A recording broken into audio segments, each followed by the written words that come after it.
Um, we've we've been we've been trying to help ease the entry into the what can seem a little bit like an intimidating sport if you don't know what you're doing. So that's the 2-minute overview of me.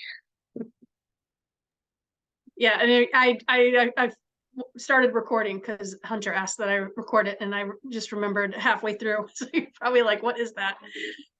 So anyway, I am Kim DuBord. I am the other half of the women's Connecticut Women's Bike Racing Initiative. I've been racing. Actually started in triathlon and then decided that I hated 2/3 of it, and really only like the cycling portion. So kind of stuck with that, and I've done road racing, cyclocross, time trials, crits, yeah, and everything I think except mountain biking and track. So yeah, definitely what Laura said about it can be a little intimidating jumping into your first criterium or road race. So I think we're just here to take some of that away, take away some of the unknown. And then also, if you didn't already know, this is part of a series. So I don't remember the exact dates. It's all on the events on the Women on Wheels Facebook page. But basically, this is the Zoom clinic to kind of understand what racing is all about. And then we're going to have an on the road clinic at Walnut Hill Park, I believe June 2nd, if I'm going to spit that off at the top of my head. Yep. And then it actually builds up to, there's a race at Rentschler Field on a Tuesday night that has a women's field that should be pretty low key, as a great entry point to try racing. And then of course there's the Nutmeg State Criterium at Walnut Hill Park on June 8th, right, Laura? Yeah. Yep. That's another great way to get into racing in a kind of a cool, chill atmosphere. So I think, I don't know if you guys want to just hop on and introduce yourselves, and kind of like why you're here, what you want to get out of this, and then we'll make sure we hit on that, and then we can jump right in. But no pressure if you don't want to either. We can just roll. Or just put it in the chat too if you have like things you want to learn about or things you already know that you don't want to hear about. Just so we're not talking the wrong things. Hi, I'm Vincenza. I have my video off because I'm multitasking. I'm very, very, very excited to be here. I'm new to road racing, road riding, and triathlon, so I'm very excited. I did my first group ride with Hunter and one other woman that I can't remember her name, and it was amazing. So I'm excited to learn more tonight. Thank you. Awesome.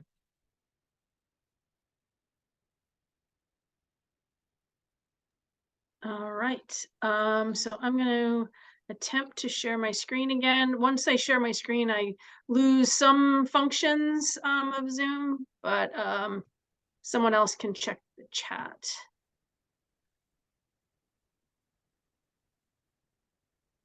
All right.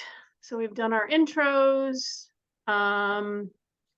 So I will let Laura talk about the types of racing, and you'll see, hopefully you can see my screen. You'll see in red are the ones that we are going to focus on, but just want to acknowledge that the other ones exist, and we probably have done them or experienced them or know about them, but just for the purpose of today, we'll focus on those two that are in red. Yeah, so a criterium is a type of road race. So as is a time trial, I guess. But a criterium is kind of the most common race you're going to find in New England, because it's easiest to put on. So it's going to be between a kilometer and a mile course that you do laps of. So Walnut Hill Park at New Britain is the race that Kim was talking about, and that's a closed park, so it's nice. You shouldn't have to worry about cars or anything getting on the course, and it's safe. And you race on time. So if the race is 40 minutes, you start racing, and the officials will time your first like 5 laps or so, and they'll figure out how many more laps you need to do at the pace you're going to get to 40 minutes. So you'll start out not knowing how many laps, and then they'll put up a lap card a little into the race, and it'll say like you have 15 laps to go. And so then you know, like, okay, I got 15 more laps. But you know it's going to be 40 minutes. And then it's first person across the line wins. Um, it can be a really fast, aggressive, tactical race, or it can be kind of just chill. And somebody, if you got a lot of sprinters that just want to win the field sprint, it might be just waiting for that field sprint. So you kind of never really know what you're walking into when you show up at a criterium, but they're usually pretty fun, and they're definitely an easier point of entry into the race because it is that closed course. And you see your friends every lap and they cheer for you and everybody's happy. A road race is more like what you would see like in the Tour de France. So but probably here on a smaller scale, it might be a longer loop, like 5 miles or more that you do laps of. There might be a little more hills. It might be an open road. It would likely be an open road, but they control it, and there's lots of rules and stuff to make sure that you're safe, so no cars are hopefully coming at you. And again, the same thing. You start, finish, the first person across the line is the winner. And you ride in a group. So for both of these, it's basically starting as a pack and you're riding together. And so it kind of plays off of whatever is going on in the group. Whereas the next one on the list, the time trial, is you by yourself against the clock. And it's basically like the bike leg of a triathlon. You get on and you go and try to go as fast as you can. You can't draft off anybody. It's just you and your bike. So gravel grinders and gravel races are pretty new in New England. In the last 5-10 years, they've been extremely popular, becoming very popular. They are a little bit more what I would call like the half marathon or marathon mentality, where you all start together, but then you're just kind of riding against the clock. You're riding against the people around you. There might be a group that you're with. You might be alone for a little bit. You might hook up with people. I've actually never done any. Kim has, so she can probably talk a lot more about that. And they tend to be on different types of road surfaces. So it might be gravel and some pavement. I don't even know. Sorry. Cyclocross is another huge event in New England. I know Hunter and Kim have done a lot of racing and cross. It's another lap. It's gonna be a little bit longer than the criterium, so it's more than a mile. It's usually between 3 miles maybe for a lap, and again on time. So you start off and you go, and they'll tell you how many laps, a couple laps in. So that one is a little bit less of like a pack mentality. It pretty much strings out. So you're racing where you're racing. There's some working together and tactics. Again, some of the riders, but me, when I'm doing cross, I'm just like, just get me to that one to go. And when I get there, I get there. But it's fun, and it's a really huge party atmosphere at a lot of the events. There's like, the music, and there's a lot of people cheering, and like, just it's a fun event. It's a great way to get into racing, I think, because it's less intimidating. Briefly, Fondo's like New York Grand Fondo is actually coming up next week. It's a big ride / race. There's portions of the race that are timed, but the other portions that aren't. So you want to go really, really hard on those timed portions, and then I think they add up all your times, and the people with the fastest times are the winners. So it's a little bit more I guess like tactical, because you gotta go hard. It's probably on the climbs, I'm assuming. Haven't done one of those either. Apologize. Mountain bike racing is mountain bike racing on a mountain bike in the woods, can be very technical, especially in the Northeast. We got a lot of rocks and things like that. Let's see, track racing is another crazy discipline that is not really too much around in New England. There is one track in New Hampshire, but it's not a pure velodrome. It's a used like go-kart track. But it's what you see in the Olympics where they're racing on the velodrome, which is about a 200 to 300 meter track. It's banked. The bikes don't have any gears. They're single speed and there's no brakes. So it's a fixed gear. So you just pedal really hard and that's what makes you go. And then when you slow down your pedaling, the bike will stop. It's actually really, really fun. But it's unfortunate that we don't have anything really close. The closest true velodrome is in Queens, and then the real nice one is in Pennsylvania. So it takes a lot of driving.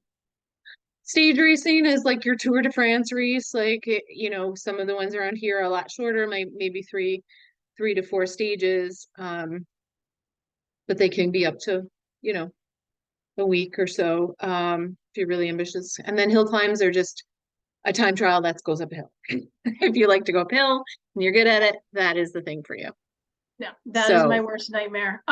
Actually, what I think I'll do now before we pause for any questions is I've got a video that I took. This was from Nutmeg a few years ago. I usually race with a GoPro. Just it's kind of fun to watch the race after the race.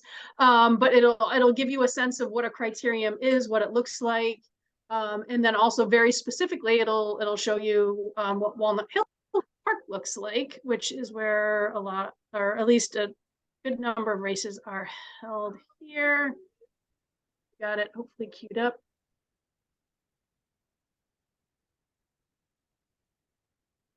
And then just one, and Laura, feel free to jump in if you note anything that's going on that's either good, bad, or indifferent. But you'll see, I'm going to point like you guys can see, but you know what I'm talking about. There's the yellow line on the left of the screen. Sometimes at Walnut Hill Park, they'll have a rule in place that you can't ride there. And sometimes they don't. So I'm going to assume that this race we were allowed to ride since on that side of the yellow line. But at the beginning of the race, they will tell you if the yellow line rule is in effect. And if you do ride to the left of the yellow line and they don't allow it, then you could get disqualified. So just pointing that out. But you can see this park is it's a closed loop. The pavement's pretty good. There's a little rise on one side. It's right next to New Britain Hospital, if anybody knows New Britain. This is probably the toughest turn of the course right here. And as you can see, it's not a 90-degree turn. It's a swooping bend to the left. So everything is just going left on this course. And then we're going to be coming up on, this is the start finish area in a minute. You'll see the officials stand on the right coming up. And so I'll just also call, oh yeah, the tensor, that's where the officials are that are counting the laps. You'll also see sometimes I am not close to people, which Laura will tell you is not where I'm supposed to be. You are supposed to be right behind someone. I'm like moving my body. I'm trying to get behind Lisa. So drafting in road racing is super important. That is where you're going to save energy. That's Laura telling me. You just saw her wave her hands because she knew I was behind her. She was actually trying to help me with this race. Blue bike. And she's saying, get up there. Don't be in the back of the race, which is where I tend to be. Oh, commercial. I didn't sign up for that. So yes. So that I think that gives you a good flavor of what the course is like. But definitely we can pause if there's any questions at this point. I know we just threw a whole ton at you and get slide one. Anything. All right. Anything in the chat? We have somebody else joining us. Yeah. All right. Yep. All right. So looking at this is just some of the basics. Obviously, if you're doing a road race, you have to be on a road bike. You can't be on a time trial bike with air bars that point forward. So it has to be these drop bars like you see in this picture. You could probably jump into some races on a gravel or a cross bike with slick tires, but you have to have those drop bars. Yeah, obviously you have to have a helmet, shoes and pedals, pretty much. I don't know if you guys all use clip-in pedals, but that's going to give you the most advantage. I have seen people successfully do some first races on flat pedals and sneakers, but it's obviously a lot more work, so you better be strong. Let's see, and then shorts, I don't think I have to tell you guys, but you know, no underwear under the chamois. I did have to tell my son the other day. I was kind of embarrassed. The one that doesn't bike race. Anyway, so yeah, so shorts with chamois, no sleeveless jerseys. A lot of people who come from triathlons and want to try a road race have made the mistake of showing up at a race with just their sleeveless jersey, which is better for your tan lines, but not allowed for road racing. I think it's a road rash thing. They just don't want you to crash and rip off your shoulders. I really don't know. You want to take your seat bag off of your bike before a race. It's considered a hazard. So things like your I guess GoPros are legal, right, Kim? But like you can't have like your seat bag, you can't have any extras on your bike. Nobody uses frame pumps anymore, but those aren't allowed either.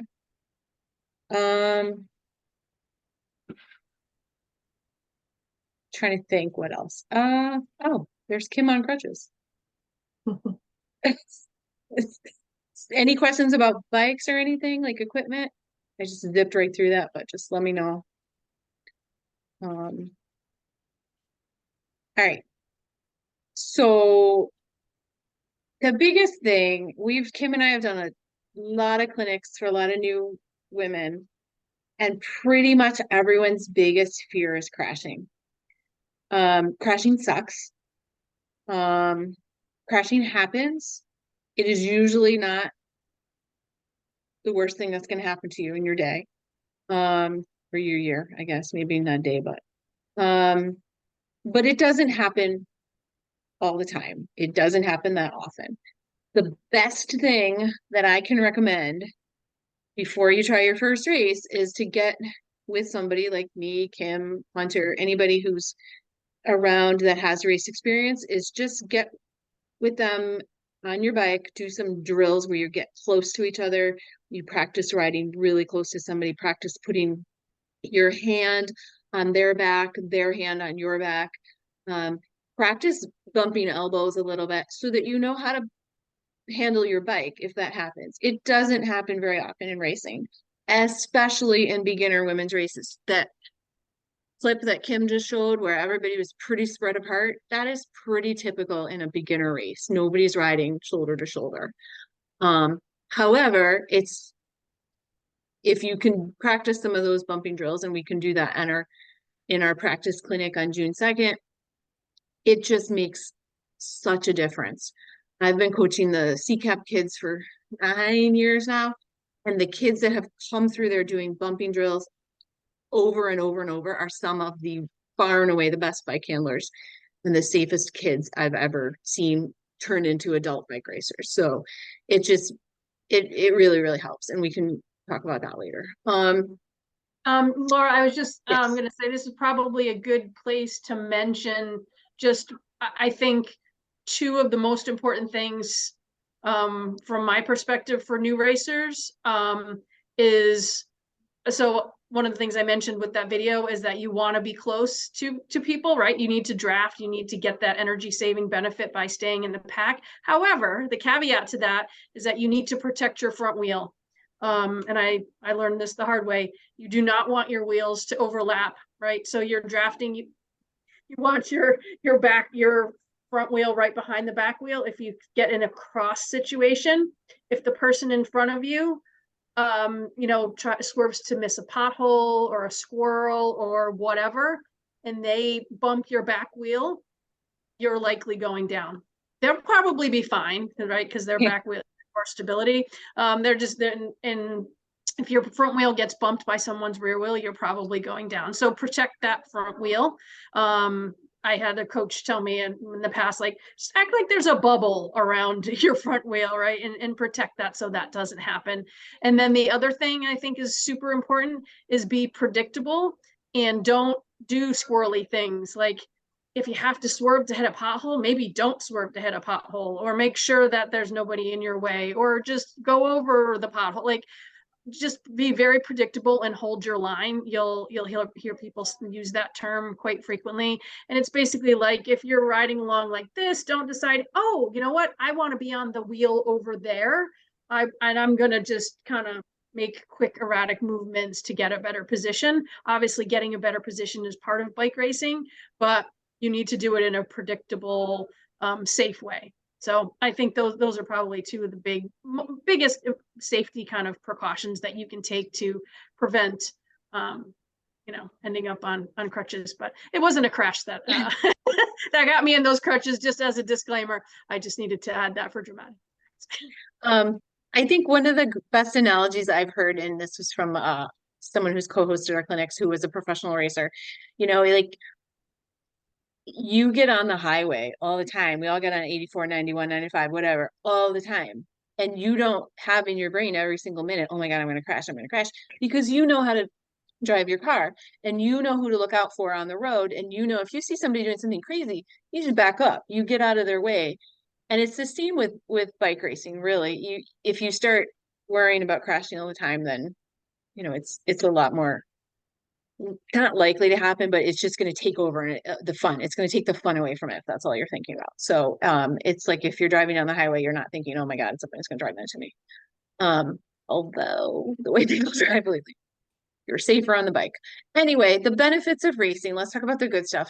It's a great sport. I've met so many people in this sport over the years. I've seen so many people, develop into, elite racers, and I've made so many great friendships over the years. And working with teammates to achieve a common goal is not something you get in a lot of other sports. And just having that support, even if you're not even working with a teammate, you're both just out there, working as hard as you can together, knowing that you have someone that's your pal, your buddy, that's looking out for you the whole time. It just makes it that much more fun. It's a challenge, it's a tough sport, but it's something that if you put the work in, you can be successful. And there's really truly something for everyone in the sport. We talked about all those different disciplines and just finding what you're good at. I happen to be good at sprinting. I am not good at going up hills. I am not good at getting on and off my bike for cyclocross. That's why I don't do it. It hurts. But I love doing crits, and I love riding fast. So that's what works for me. Other people go uphill really well. It's an expensive sport, unfortunately, and I feel like it's getting more pricey every day. But also some of the equipment is getting better, and so it's worth the investment. I just bought my son a new bike, and I insured it because like, there's insurance for that stuff. We insure everything else, insure your bike. It's not that expensive, and it gives you that peace of mind. And it can be a big time commitment, but it can also be something you can do on an hour or two a day, especially if you're doing like shorter races. Anything else on that subject, or No, I think pretty you covered, obvious? yeah, you definitely covered all the highlights. Yeah. Laura and I are on the same team, so definitely second the I see your question. So I went to USA Cycling. If you do race, I don't know if I mentioned this. If you do race, or maybe it's coming up, you do have to have a USA Cycling license, whether it's a 1 day or an annual. But that gives you insurance through USA Cycling, and then on there, one of their member benefits is a particular company that does insurance. I think it's a different one from the one Hunter just mentioned, but there's definitely companies out there that sponsor that specialize in bike insurance. If you're going to be racing, you obviously want something that's going to cover racing. But I think it was like $19 a month, maybe. Oh, which for my peace maybe of I should, mind. maybe I should shop my insurance. Yeah, and I think it like my wife is insurance, so she knows stuff. But typically, like your if it's like theft, then it's covered under your either your auto or your homeowner's policy. But and things like crashes would not be covered under that, so that's where the insurance definitely comes in handy. My bike is cheap and it's not insured, but his is a little.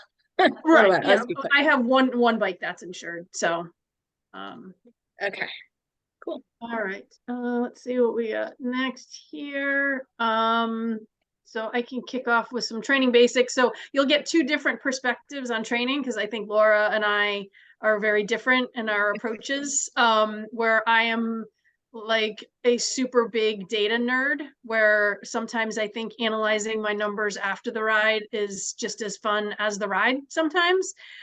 So you can get as deep into it as you want. So obviously, depending on what your goals are, you can find training plans online, you can find a coach, you can just wing it and just kind of ride by feel, do what you want to do, ride with groups, things like that. So I think there's a lot of different ways that you can handle training as structured or unstructured as you like.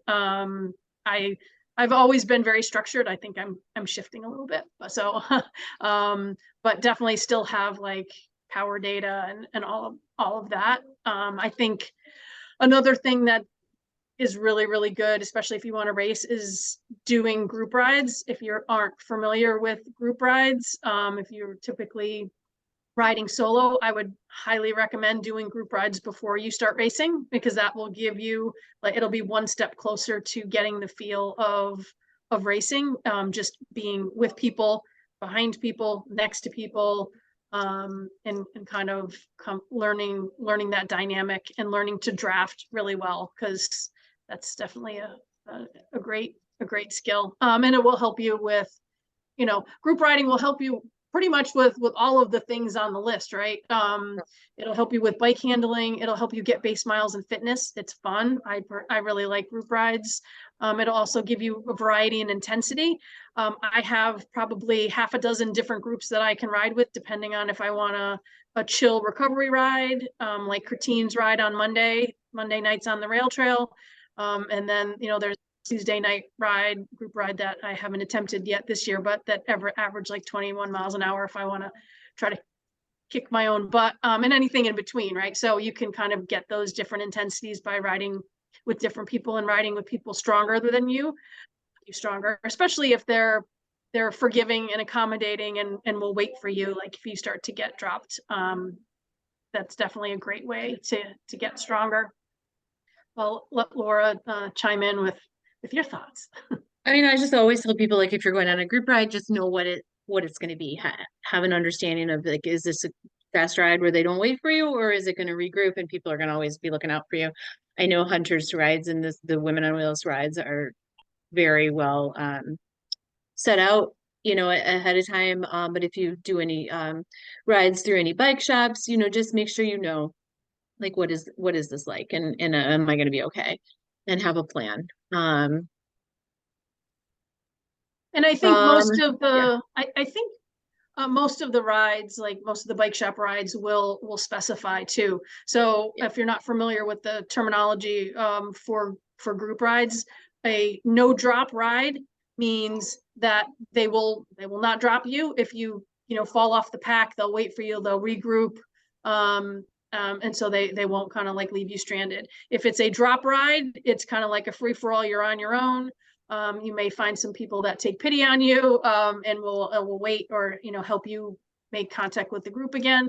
But it's always good to read the fine print, understand what pace you're comfortable with versus the pace of the ride.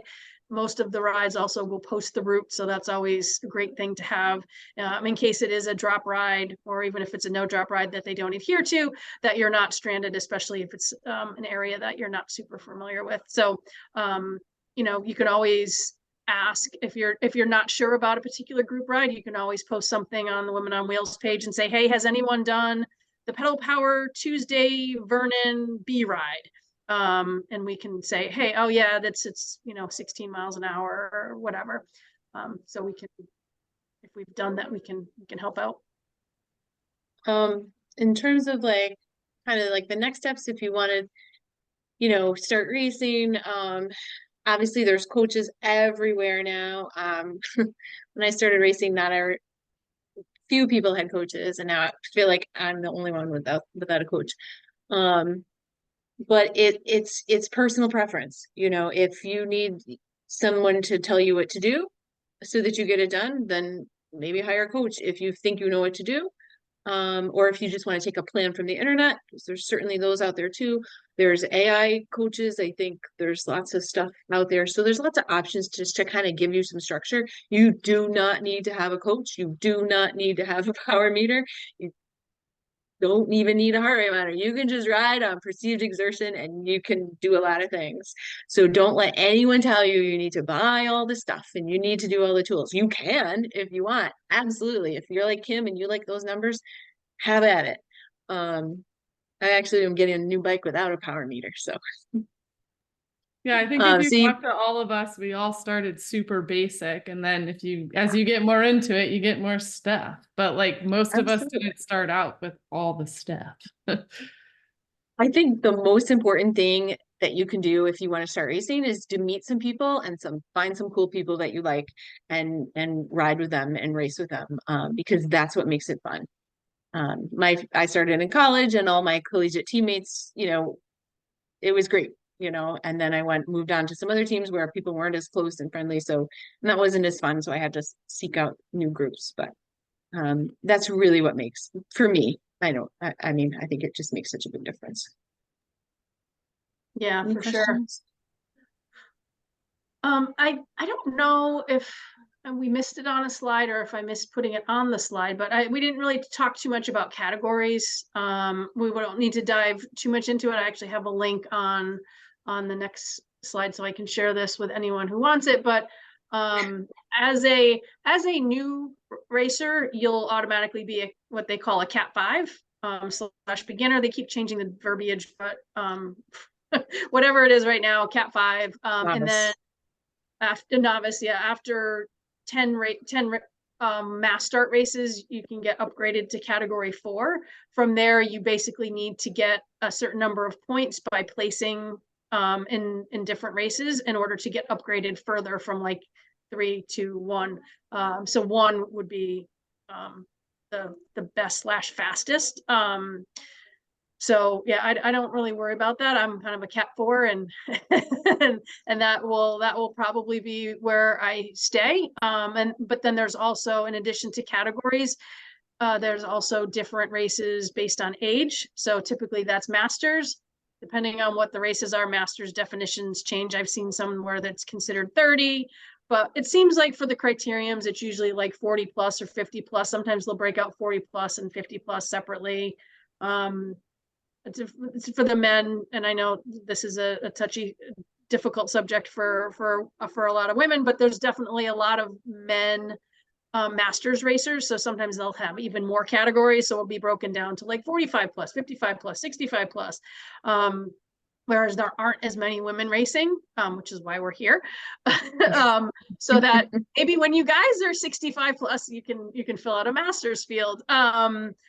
So it just depends. And sometimes like I could race both. You could race both if there's enough time, unless they're racing together. You could race both if you want. It's hard to race criteriums. Yes. So basically, if you're new to racing, you're going to look at the race flyer or look on Bike Reg, which is where almost all of bike race registration is. And you're going to look for your category, and to start out, it's going to be the women's Cat 5 / novice. And it'll give you the distance, it'll give you the what prizes there are, if any, how much it costs, things like that. There's Bike Reg. Nutmeg. So Nutmeg, I'm the promoter. I will say that. I'm not. I'm the race director. The Connecticut Sports Management Group puts it on. And so that right there, that Cat 4-5 novice is at 10:50 and it's 40 minutes. And the I will tell you the prices will go up a little bit as we get closer because we're trying to get people to register early. We will be offering some promotions for first-time women racers, so stay tuned for info on that. So we could definitely get in there for less than $40. You will need a license, which for a 1 day is $15, I think. I should Yeah, I know think this. it's Yeah. 15 now. And then, or you could buy an annual, which is more, but if you think you're going to do more than, a couple races, it's worth it to get the annual. And that way also you can kind of start adding up those results and, working towards like an upgrade to a Cat 4. So 4-5, you're still racing together. And then if you get, really comfortable and really ambitious, then the next step up is down at 305, the women's Pro 1-2-3 race. And then we also have a Masters 45 plus race for women. And that's obviously for any category racer. You could be brand new. You just have to be 45. I would say What's- don't let I'm the fact that the word masters in front of it means it's going to be easy or slow. Because sometimes I feel like the masters races are way faster than the 4-5. Well, yeah, and like Laura said, it's all categories. So technically, well, like Laura is a Cat 1, I'm a Cat 4. We race together. We're on the same team, so it doesn't bother me. But like you could be racing against someone who's significantly better and more experienced in a masters race, whereas when Cat 4 or 5, everyone's a Cat 4 or 5. But the flip side to that is in a 4-5, you could have someone who's 18 and you could have someone who's 80. So it's regardless of age, but like you're all the same ability. So it's kind of like pick your poison in some ways. Yeah. But Yeah. You just I never feel know. like And the word master, people just get like the wrong impression of what it is. Sometimes I hear that a lot and I'm like, no, these people are really fast sometimes. yeah. But it's like, yeah, I'm an expert. That's not me. yeah, so and the other thing with masters is you might be racing as people who are more experienced, so it's like a nice learning opportunity to learn from those racers who may, are not maybe training as much as they used to and they want to race with, their peers. So don't be intimidated. Ask people if you don't know what race to do, ask, talk to the promoter. I get questions all the time from people. What race should I do? And I will give you my best guess. Or my best advice. What else? So just trying to think of random things. So when you come to the race, because it's a criterium, like say you're like halfway through the race and you get a flat tire, what are you gonna do? Your day is not over. We have a neutral wheel pit. You can go to, it's right after the start finish line. You can go in there and you can say, it's an interesting commercial. Okay. And you can say I have a flat and someone will give you a new wheel. It's best to know like your gearing and all that stuff so that you can get a quick change. And you'll get a new wheel and then you get basically what's a free lap. So you get a lap off and then they'll push you back into the race right where you came out. So that's a benefit of doing a crit, like the free lap option. What else? What other questions do you guys have? Hit us up.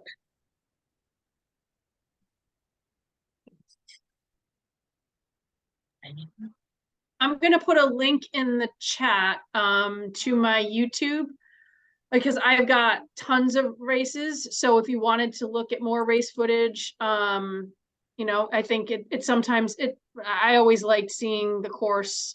I mean it's local, so you can go and see it and ride it anytime, but it's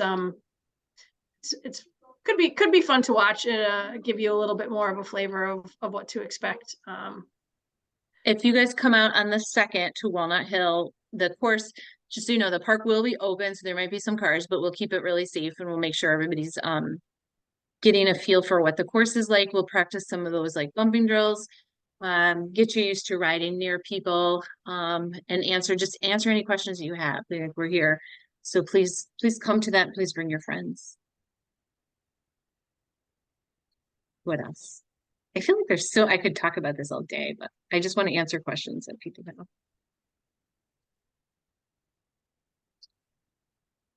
Oh, the nice thing about the Nutmeg State Games is if you are over 40, 45, there's lots of medal opportunities. Because we break it down into age groups. Oh, that's Hunter's thing. Okay.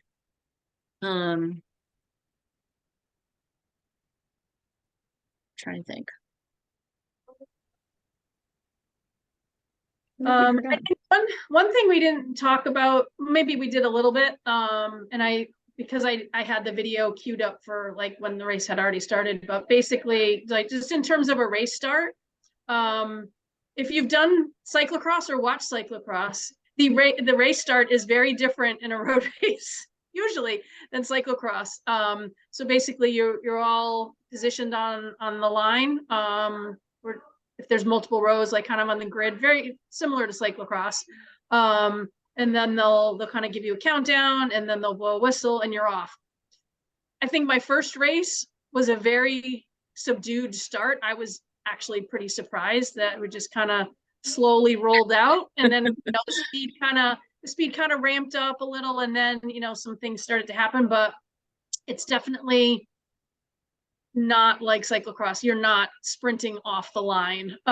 So that's just one thing to kind of be aware of in terms of the start. You just made me think of something that I forgot.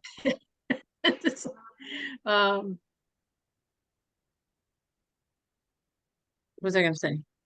Oh, there's officials, obviously, at any race, there's going to be officials, right? So USA Cycling officials are there, and their job is to enforce the rules that USA Cycling has, which are there to keep racing safe. So on the start line, the chief ref is going to give you instructions and, things like Kim mentioned before, like, can you go to the left of the yellow line or can you not? I will tell you right now for Nutmeg, that is kind of TBD based on field sizes. Smaller fields will probably have a yellow line rule. If we have 50 Cat 4 or 5 women, then we will have a moto out there protecting you and try to give you the whole road. And so, and those guys are the ladies and gentlemen are there to keep you safe. So just make sure you're listening to what they tell you. Lapped riders, if you happen to come off the back of the group, don't stop. Keep going. They will keep you in there, especially in women's racing. Almost all beginner women's races, officials do everything to let everybody finish the race. And it is okay to, kind of chill until the field comes around and get back in and work with the field, because you're going to get a lot more out of learning to ride in that pack than trying to catch on to the back of the pack, because usually once they're gone, they're gone. So you're better off just trying to get back in and learn. And you're going to be counted as a lap down. So you're not going to be sprinting for the win. You're going to be, but you can definitely, but you can't, you just want to be conscious of the fact that like you're a lap down. Don't interfere with people who are on the lead lap. But definitely it's okay to get back in and learn and practice. You should learn something from every race you do, because it takes a lot sometimes to figure out the sport.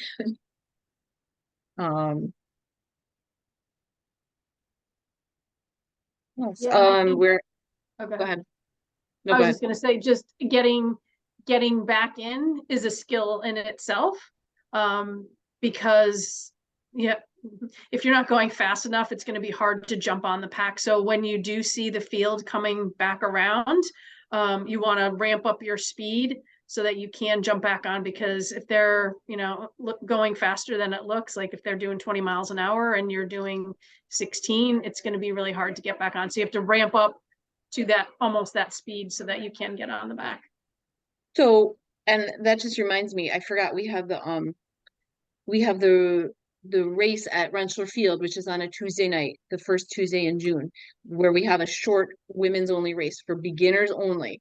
I'll be out there, and hopefully we'll have a couple other experienced women just serving as neutral coaches, just to, if you need any advice or if you need to, anything, we're there to kind of make it a little less intimidating. What's the rule about passing? So there's no rule about passing. I'm not exactly sure what you're asking. Like if you Like, go off go ahead.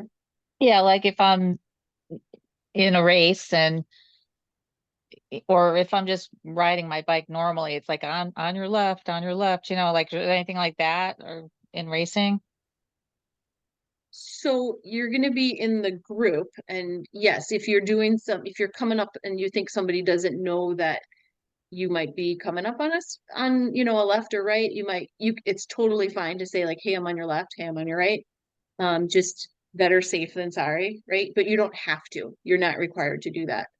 Okay. I would say the rule would be to make safe passes, right? So like if you're coming up on a turn and somebody's got they've got their perfect, you're gonna corner physics, right? You're gonna go outside of the turn to the inside of the turn to the outside of the turn, and they have that nice line, you don't chop them on the inside, right? So that you might think, oh, I can get up in front of them on the inside of this turn, but you're really chopping their line, right? So that would be more of like what you want to avoid.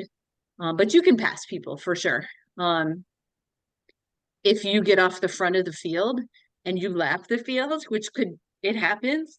It happened at Ninigret in Rhode Island last weekend, the Cat 4 women's race. There was a pro triathlete that just lapped everyone a couple times in the beginner women's race. And she was amazing. And she just kept going and going. And she just rode through the field every time. She went right by him. And that's totally fine.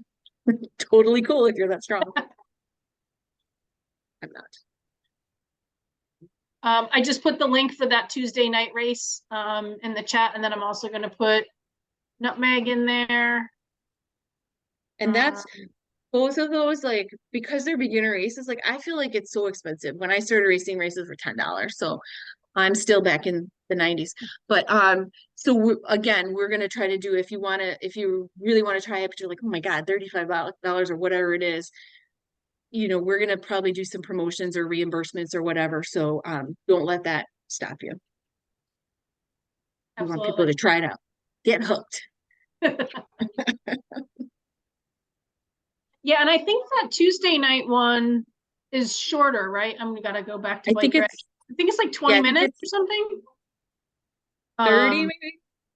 Maybe. I mean, yeah. So that's the other thing. If we didn't mention it before, the races are, well, I think we did mention it. We talked about laps, but typically women's races are anywhere from 40 to 60 minutes. 60 is probably more the 1, 2, 3s, I think, right? So.